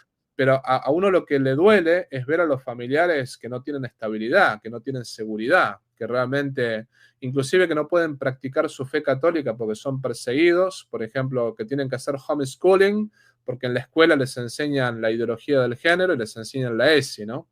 Entonces no juzguen a la persona que está afuera, porque yo está bien, no estoy en el país como para poder hablar, pero ustedes tampoco están en mis zapatos, como tampoco están en los zapatos de Miguel, ¿no? O sea, estando afuera nosotros vemos el sufrimiento de nuestra gente y no somos indiferentes, ¿no? O sea, yo les puedo decir, desde acá, desde Estados Unidos, he ayudado a la Argentina en muchas maneras. No soy un santo, soy un gran pecador, pero me parece a mí también que así como no puede hablar mucho el que no está en el país al no ver lo que está pasando, tampoco puede hablar mucho la persona que no está afuera. Y les digo más, los que estamos afuera no quiere decir que no conozcamos la situación del país. Yo no necesito violar para saber que violar está mal. No necesito matar para saber que matar está mal. Un ginecólogo varón no queda embarazado, sin embargo es ginecólogo y ayuda a mujeres embarazadas. O sea, la realidad de Argentina la puedo ver mucho más objetivamente yo desde afuera que los que están adentro, porque los que están adentro al estar sufriendo este tema, justamente a veces son demasiado parciales, ¿no? Como lo sufren, ven todo simplemente desde un punto de vista. Los que no estamos ahí y vemos todo el panorama desde afuera, a veces tenemos un mejor juicio, porque por más que no estemos en el país para sufrir las penalidades de tal gobierno a tal otro, podemos ver no solamente lo que dice la gente del país, no solamente lo que dicen los familiares, no solamente lo que dicen los amigos, sino podemos ver lo que dice el mismo gobierno estadounidense, el mismo gobierno italiano, lo que dicen los demás gobiernos acerca de nuestro país. Así que es una falacia decir estás afuera, no puedes hablar. No, bueno, violar no se tiene que violar para saber que violar está mal, ¿no? Así que no hay que experimentarlo todo. Dicho todo esto, yo creo que ya aclaré esas preguntas de esta persona, ya le Sí, dedicamos el tiempo suficiente. ojalá que le haya quedado claro, pero bueno, en fin, ya sabemos cómo quizás son esas personas de ese tipo de posturas políticas, pues oramos también por ello. Padre, bueno, de verdad que como le decía, muchísimas gracias por este espacio, su tiempo, gracias también a las personas que son del canal del Padre, los que son también de mi canal, pues vayan a suscribirse al canal del Padre, los que son del canal del Padre, pues suscríbanse acá, nos apoyamos entre todos. Y Padre, si quiere, por favor, pues una oración final, pues para todas las personas que estamos acá conectadas y para los que luego van a ver esto en diferido. Con muchísimo gusto. Y bueno, a los de mi audiencia, tanto a los que están viendo esto por X y a los que están viendo esto por YouTube, les digo suscríbanse al canal de Miguel, que el contenido Muchas de él gracias, es Padre. muy bueno, ¿no? En el nombre del Padre y del Hijo y del Espíritu Santo. Amén. Te damos Amén. gracias, Señor, por todos los beneficios recibidos de tus manos generosas y providentes. Y la bendición de Dios Todopoderoso, que es Padre, Hijo y Espíritu Santo, descienda sobre vosotros y permanezca para siempre. Amén. Amén, amén. Y les digo a las personas que no me estoy persignando al revés, si no es por la cámara, ¿no? Porque ya varias personas me han escrito, ¿no? ¿Por qué te persignas al revés? Yo, no. La cámara lo Es refleja de así. esa forma. No sé si se lo han dicho, Padre. Me lo han dicho y también me han dicho que doy la bendición con la mano izquierda. Digo, no, es la cámara, justamente. Ahí está el punto. Nosotros hacemos todo con la derecha. Así es, así es. Bueno, muchísimas bendiciones. Chao, chao.